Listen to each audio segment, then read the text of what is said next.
তো কালকে আছে লক্ষ্মী পুজো, আর আমাদের বাড়ি একটা অনেক বড় স্থলপদ্ম গাছ আছে। ওই গাছে কিন্তু প্রত্যেকটা ডালে কিন্তু করি, কিন্তু কালকে একটা ফুলও ফুটবে না। তো হচ্ছে তোমাদের গাছটা দেখাবো, যে দেখবে কত বড় আর প্রত্যেকটা ডালে কিরকম করি, কিন্তু একটা ফুলও কালকে ফুটবে না।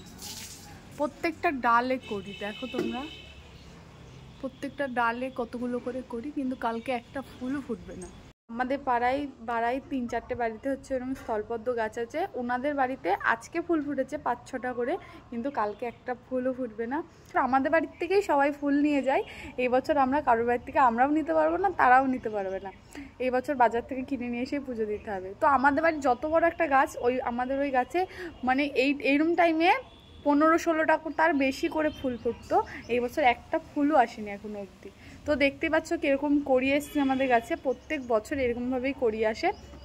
তো এই টাইমে অনেকবার ফুল ফুটে যায়, তো এখন একদম একটা ফুলও আসেনি। তো আর কি করা যাবে।